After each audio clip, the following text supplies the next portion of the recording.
आप देखें कि ये जो है अपना अलबिदाया वन नहाया, उसमें मैंने खुद रवायत पढ़ी है कि जब ये बैटल हुई थी, the great battle between jinns and angels, exactly. तो कुछ जिन्नात को मार दिया गया था और कुछ को समंदरी जजीरों में, आइलैंड्स के ऊपर जो आइलैंड्स के ऊपर भगा दिया गया या लॉक कर दिया गया। फिर वो सही मुस्लिम की भी हदीस है, मैंने पहले भी आपसे जिक्र की थी कि एक सहाबी का कॉल है, गालिबन अब्दुल्ला बिन उमर है, मेरे जहन से अभी निकल गया। तो सहाबी ने कहा कि क़यामत के करीब वो जिन्नात जो समंदरों में कैद किए थे हज़रत सुलेमान अलैहिस्सलाम ने, वो निकल आएंगे और वो कुरान पढ़ेंगे। यानी अब उनका कुरान क्या है वल्लाहु आलम, लेकिन ये कि वो कुरान की तरह दे विल रिसाइट समथिंग। तो इंटरेस्टिंगली आप देखें कि इन क्रिएचर्स का जिक्र भी समंदर के नीचे का है, तो एक स्ट्राइकिंग रिजेम्बलेंस हमें मिल रही है इन क्रिएचर्स के बारे में। फिर एक सो कॉल्ड गॉड जो हिंदू स्क्रिप्चर्स में मिलता है, वो धनवंतरी। और धनवंतरी एक बहुत ही अजीबोगरीब मिस्टीरियस सा क्रिएचर है जिसके पास मेडिसिन का बहुत नॉलेज है, जिसके पास मैजिक का जो है वो बहुत नॉलेज है।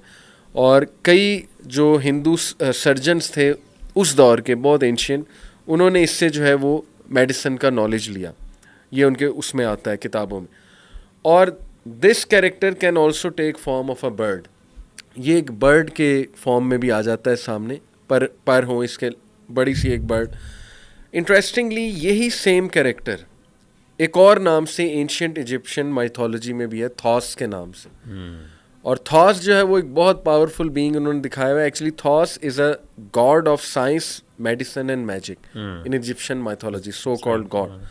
और थॉस जो है उसकी टैबलेट्स भी अब पता नहीं उनमें कितनी ऑथेंटिसिटी है, लेकिन टैबलेट्स ऑफ थॉस ये मैंने यूट्यूब पे भी देखा है कि उन्होंने दरियाफ्त की बहुत पुरानी टैबलेट्स, उसमें थॉस की कुछ राइटिंग्स हैं या थॉस ने कुछ बातें की हैं वो दर्ज हैं, जिसमें वो डिफरेंट क्रिएचर्स का जिक्र कर रहा है। वो creature of fire, creature of sand and creature of light, इन तीन का जिक्र कर रहे हैं, एंजल्स, ह्यूमन बीइंग्स और जिन्स का।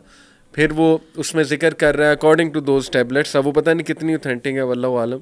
उसमें जिक्र हो रहा है कि मैं परवाज़ की आसमानों की तरफ गया तो वहाँ पे मुझे गार्डियंस मिले, तो वो वहाँ पे पहरा दे रहे थे। तो देखें ना कितनी सिमिलर इन्फॉर्मेशन है कि शायातीन जब ऊपर जाते हैं तो वहाँ पे एंजल्स पहरा दे रहे हैं। डेफिनेटली अल्लाह ने दरवाजे, हर आसमान के दरवाजे हैं और एंजल्स पहरा दे रहे हैं। इसमें बुनियादी बात जो ये है ना वो ये है कि देखें किसी इस्लाम का इसके बारे में कोई दूसरी, इस्लाम को इस बारे में इस तरह की इन्फॉर्मेशन के बारे में कोई मसला नहीं है इससे। उसकी वजह ये है कि हमारा अपना बिलीफ ये है कि ये जो शैतान है ये इन्फ्लुएंस, ये अक्रॉस कल्चर्स इन्फ्लुएंस करता है। सही। तो जिस तरीके से हमें मुख्तलिफ़ ट्रेडिशंस के अंदर तौहीद के रेफरेंसेस मिल जाते हैं, उनके असरात और निशानात मिल जाते हैं, कुछ ऐसे फिगर्स मिल जाते हैं जिसके अंदर जिनके बारे में ये गुमान किया जा सकता है कि वो नबी थे अल्लाह ताला के, उनकी भी राइटिंग से, ऐसे डॉक्टर ज़ाकिर नाइक हाफिज़हुल्लाह बहुत सी हिंदू की किताबों से, मुख्तलिफ़ ऐसी अजीब व गरीब रिलीजन्स उनकी किताबों से बाज़-औक़ात ऐसी चीज़ें बयान कर देते हैं। बल्कि मुझे याद है एक ज़माने में मैंने किताब पढ़ी थी, ये उस बंदे का नाम क्या है, the sources of the Quran के नाम से उस बंदे का, एक मुस्तशरिक़ ओरिएंटलिस्ट है बहुत पुराना, विलियम क्लेयर टिस्टॉल उसका नाम है।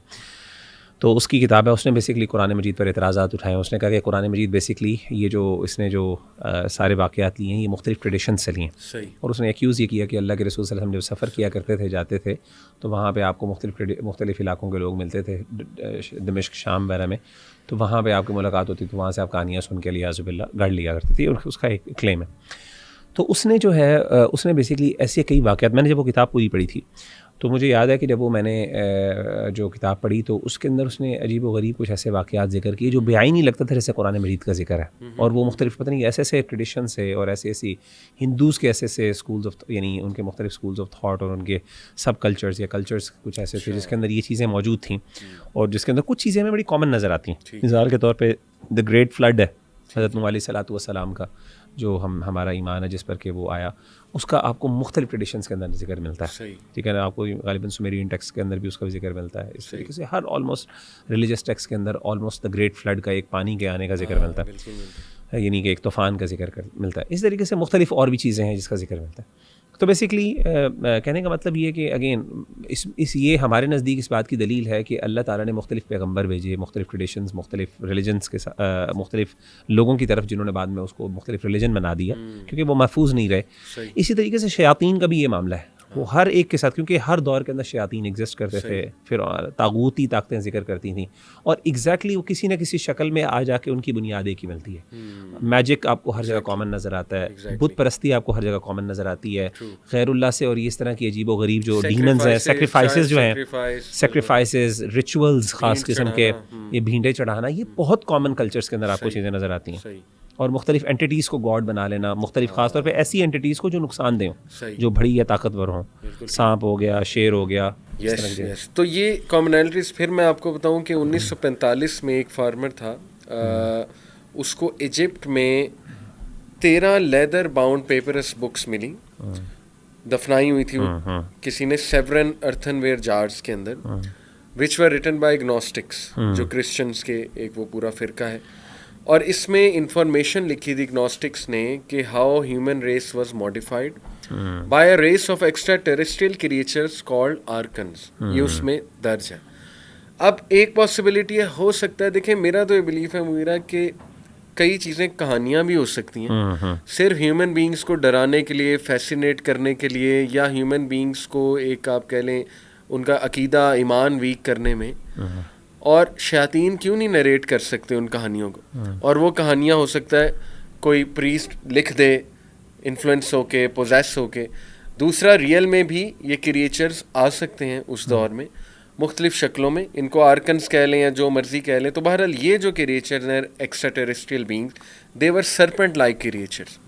अगेन देखो वही सरपेंट, स्नेक, वही शक्लें, लिजर्ड शेप, रेप्टिलियन रेस। और एंशिएंट इंडियन कल्चर में इन्हें नागास कहा जाता है, इन्हीं चीज़ों को। फिर हम देखते हैं बाइबल की तरफ अगर आए, अभी मैं आपके सामने वो उनके डीमंस जो हैं उनकी टाइप्स रखता हूँ।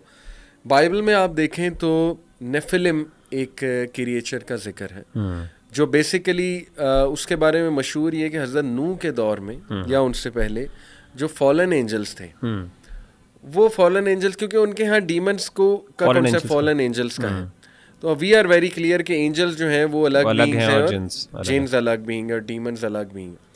तो फॉलन एंजल्स ने आके इस दुनिया में ह्यूमन रेस के साथ इंटरकोर्स किया, और उसके नतीजे में जो पैदाइश हुई जिसकी क्रिएचर की, वो नेफिलिम है, जाइंट्स भी कहते हैं इन्हें। सही। तो उन नेफिलिम ने बहुत ज़्यादा दुनिया में एक तबाही मचाई और बहुत ज़्यादा उन्होंने फसाद मचाया। तो तूफ़ान नूह बेसिकली उनको भी तबाह करने में आया था, रेबेलियस इंसानों को भी और उन क्रिएचर्स को भी। और ये स्टोरी यकीन करें आपको ग्रीक मैथोलॉजी में मिलेगी, द सिटी ऑफ अटलांटिस, जिसको डबो दिया गया और वो समंदर के नीचे। आपको हिंदू स्क्रिप्चर्स में ये तूफ़ान नूह से मिलता जुलता वाक़या मिलेगा कि पूरी दुनिया को एक बार पानी के नीचे जो है वो डबो दिया गया। तो ये बाइबल, और फिर मैं अगर बाइबल की बात करूँ, क्रिश्चियन मैथोलॉजी की बात करूँ, तो उसमें जो डीमंस हैं, अच्छा इंटरेस्टिंग बात यह है कि अकॉर्डिंग टू क्रिश्चियन स्कॉलर्स जो इबलीस है, लूसीफर, उसके 5 जनरल्स हैं जो इस वक्त दुनिया में रूल कर रहे हैं। वो 5 जनरल जो हैं, बाल का जिक्र कुरान में भी, बाल। और बाल जो है ये his main purpose is to invite humanity to a culture of impurity. ये impurity का गॉड है, so called गॉड। अतदउन बअलन व तदरून अहसन खालिकीन, जी बिल्कुल, कुरान की आयत है। फिर एस्मोडियस है, एस्मोडियस प्रिंस ऑफ डीमंस है, ये लस्ट का, डिज़ायर का, सेडक्शन का डीमन है। फिर लेविएथन जो है सिन और एनवी, इन चीज़ों का डीमन है, यानी ये इस तरफ बुलाता है। लिलिथ जो है, बड़ी इंटरेस्टिंग बात है कि जब मैं लिलिथ के बारे में थोड़ी अभी रिसर्च की, लिलिथ का जो कैरेक्टर है, आप देखें, this story to me is coming straight from इब्लीस, वल्लाहु आलम। लिलिथ जो है, she was the partner of आदम अलैहिस्सलाम according to Christian mythology. Adam और ईव से पहले लिलिथ जो है ये वाइफ थी आदम अलैहिस्सलाम की, और she turn rebellious, she couldn't accept the authority of आदम अलैहिस्सलाम, and she turn basically a radical feminist. मतलब जब मैं इसके बारे में पढ़ रहा था तो लिटरली मुझे ये लगा कि यार ये तो वही सारी स्टोरी है। और उन्होंने पेट्रियार्की जो थी उसको डिनाई किया, ये लिलिथ ने, और उसके बाद she turn into a demon like creature in revenge. और Lilith is now one of the generals of Lucifer. मतलब ये मैं क्रिश्चियन मैथोलॉजी की आपको बात अभी बता रहा हूँ। And she praise on man and new born babies.